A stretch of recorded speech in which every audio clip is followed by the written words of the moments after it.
ఆకాశవాణి ప్రాంతీయ వార్తలు చదువుతున్నది కె సుమా. ముఖ్యాంశాలు: ఆంధ్రప్రదేశ్లో 8 కేంద్రీయ విద్యాలయాలు, తెలంగాణలో 7 నవోదయ విద్యాలయాల ఏర్పాటుకు కేంద్ర ప్రభుత్వం నిర్ణయించింది.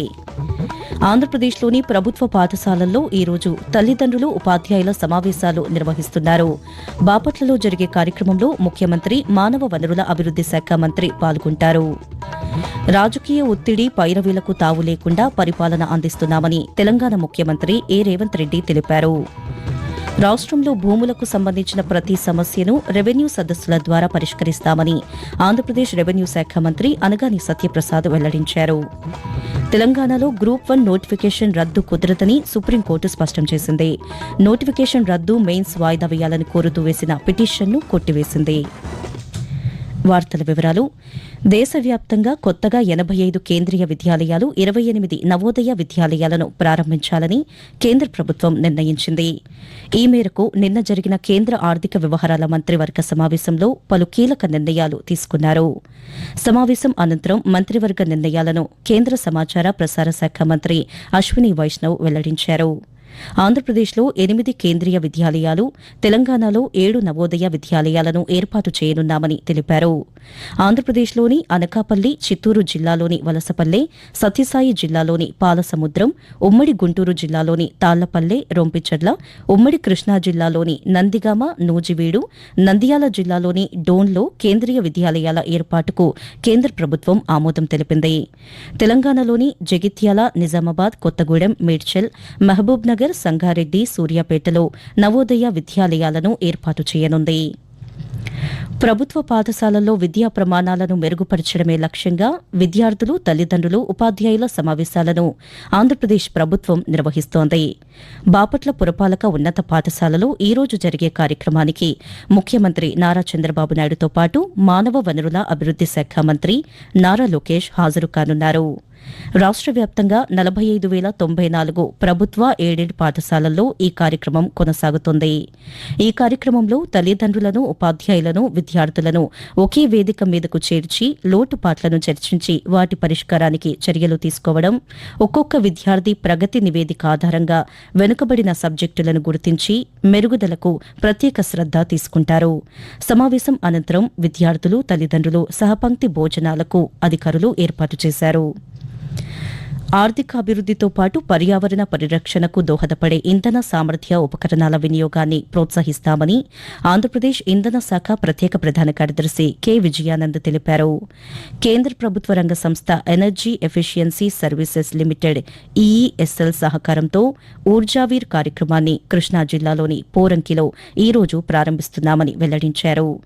ఈ కార్యక్రమానికి సంబంధించిన ఏర్పాట్లను పర్యవేక్షించిన అనంతరం నిన్న ఆయన పాత్రికేయులతో మాట్లాడుతూ జాతీయ ఇంధన సామర్థ్య గృహోపకరణాల కార్యక్రమం, ప్రధానమంత్రి ఆవాస్ యోజన పథకాలను కేంద్ర విద్యుత్, గృహ నిర్మాణ, పట్టణ వ్యవహారాల మంత్రి మనోహర్ లాల్ ఖట్టర్ ప్రారంభిస్తారని విజయానంద్ తెలిపారు.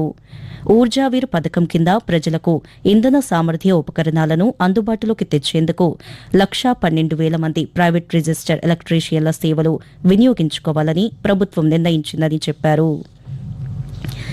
రాజకీయ ఒత్తిడి, పైరవీలకు తావు లేకుండా పరిపాలన అందిస్తున్నామని తెలంగాణ ముఖ్యమంత్రి ఏ రేవంత్ రెడ్డి తెలిపారు. ప్రజాపాలన విజయోత్సవాల్లో భాగంగా రాష్ట్ర విపత్తు నిర్వహణ దళం ఎస్టీఆర్ఎఫ్ను హైదరాబాద్లో ఆయన నిన్న ప్రారంభించారు. అగ్నిమాపక శాఖ ఆధ్వర్యంలో సుమారు 2,000 మంది సిబ్బందితో ఏర్పాటైన ఎస్టీఆర్ఎఫ్ భారీ అగ్ని ప్రమాదాలు, భూకంపం, వరదలు వంటి విపత్తులు సంభవించినప్పుడు అత్యవసరంగా సహాయక చర్యలు చేపట్టనుంది. అగ్నిమాపక కేంద్రాలు ఇక నుంచి ఎస్టీఆర్ఎఫ్ స్టేషన్లుగా మార్పు చెందనున్నాయి. ఎస్టీఆర్ఎఫ్ను తీర్చిదిద్దడంతో పాటు ఆధునీకరించేందుకు ప్రభుత్వం 35 కోట్ల రూపాయలు మంజూరు చేసింది. ఆంధ్రప్రదేశ్లో భూములకు సంబంధించిన ప్రతి సమస్యను రెవెన్యూ సదస్సుల ద్వారా పరిష్కరిస్తామని రాష్ట్ర రెవెన్యూ మంత్రి అనగాని సత్యప్రసాద్ హామీ ఇచ్చారు.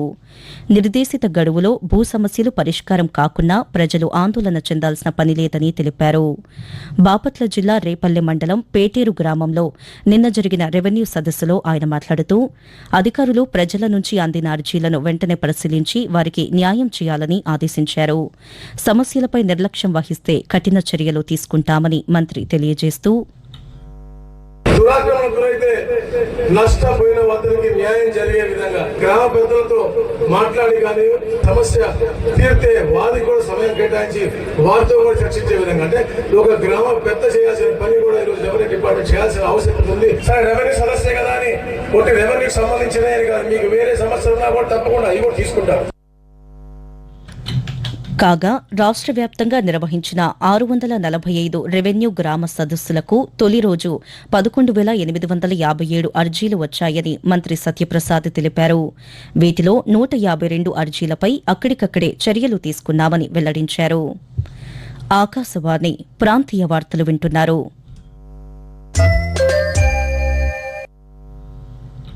ఆంధ్రప్రదేశ్కు చెందిన 4 పంచాయతీలు జాతీయ పురస్కారాలకు ఎంపికయ్యాయి. ఆరోగ్య పంచాయతీ విభాగంలో చిత్తూరు జిల్లా ఐరాల మండలంలోని బొమ్మ సముద్రం ఎంపికయ్యింది.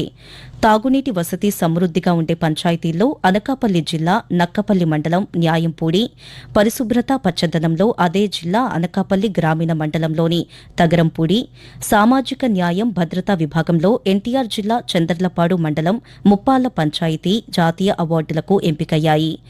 దీన్ దయాళ్ ఉపాధ్యాయ పంచాయత్ సతత్ వికాస్ పురస్కారానికి ఎంపికైన ఒక్కో పంచాయతీకి కేంద్ర ప్రభుత్వం ₹1,00,00,000 చొప్పున అందజేయనుంది. ఈ నెల 11వ తేదీన ఢిల్లీలోని విజ్ఞాన్ భవన్లో నిర్వహించే కార్యక్రమంలో రాష్టపతి చేతుల మీదుగా సర్పంచులకు పురస్కారాలు అందజేయనున్నారు. కాగా అవార్డులకు ఎంపికైన పంచాయతీలకు ఉప ముఖ్యమంత్రి కె పవన్ కళ్యాణ్ అభినందనలు తెలిపారు. సుస్థిర అభివృద్దే లక్ష్యంగా ముందుకు కదులుతూ పంచాయతీలు సాధిస్తున్న విజయాలు స్ఫూర్తిదాయకంగా ఉంటున్నాయని ఆయన పేర్కొన్నారు. తెలంగాణలో గ్రూప్ 1 నోటిఫికేషన్ రద్దు కుదరదని సుప్రీంకోర్టు స్పష్టం చేసింది. నోటిఫికేషన్ రద్దు మెయిన్స్ వాయిదా వేయాలని కోరుతూ వేసిన పిటిషన్ను సర్వోన్నత న్యాయస్థానం కొట్టివేసింది.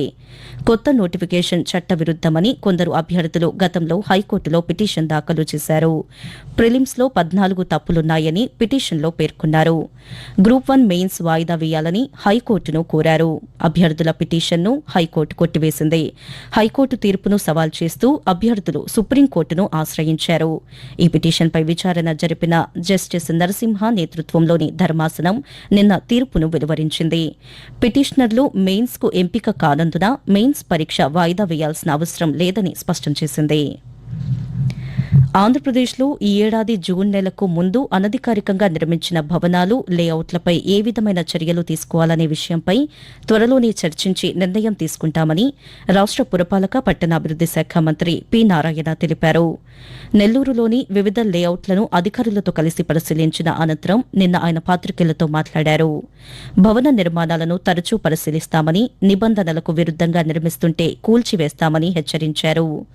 భవన నిర్మాణ అనుమతులకు సంబంధించి నిబంధనలను సరళతరం చేశామని మంత్రి నారాయణ వివరిస్తూ, రాబోయే 1వ తేదీ నుంచి 5 ఫ్లోర్లకి 15 మీటర్లకి సెల్ఫ్ డిక్లరేషన్ మీరు ఆ యొక్క ప్లాన్ గీసిన అతను డిక్లేర్ చేసి ఇస్తే డబ్బులు కట్టేస్తే అది అప్రూవ్డ్. తేడా వస్తే క్రిమినల్ యాక్షన్ ఉంటాయి. సో 5 అంతస్తులు జస్ట్ అప్లై చేసి డబ్బులు కడితే వచ్చేస్తుంది. అంత రూల్స్ అండ్ రెగ్యులేషన్స్ లిబరలైజ్ చేసాం, బట్ స్ట్రిక్ట్ గా ఉంటాం. అందువల్ల దాన్ని పాటించాల్సిందిగా అందరినీ నేను రిక్వెస్ట్ చేస్తున్నాను. దేశ రక్షణ కోసం అహర్నిశలు శ్రమిస్తున్న సాయుధ దళాల సేవలు, త్యాగాలను స్మరించుకునే ఉద్దేశంతో ఈరోజు సాయుధ దళాల పతాక దినోత్సవం నిర్వహిస్తున్నారు. 1949 ఆగస్టు 28వ తేదీన రక్షణ మంత్రిత్వ శాఖ నేతృత్వంలోని కమిటీ తీసుకున్న నిర్ణయం మేరకు ప్రతి ఏటా డిసెంబర్ 7వ తేదీన ఈ కార్యక్రమం జరుగుతోంది. ఆకాశవాణి ప్రాంతీయ వార్తలు ముగించే ముందు ముఖ్యాంశాలు మరోసారి.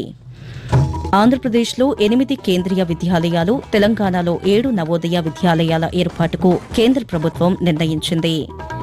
ఆంధ్రప్రదేశ్లోని ప్రభుత్వ పాఠశాలల్లో ఈరోజు తల్లిదండ్రులు, ఉపాధ్యాయుల సమావేశాలు నిర్వహిస్తున్నారు.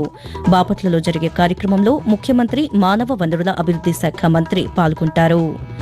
రాజకీయ ఒత్తిడి, పైరవీలకు తావు లేకుండా పరిపాలన అందిస్తున్నామని తెలంగాణ ముఖ్యమంత్రి ఏ రేవంత్ రెడ్డి తెలిపారు.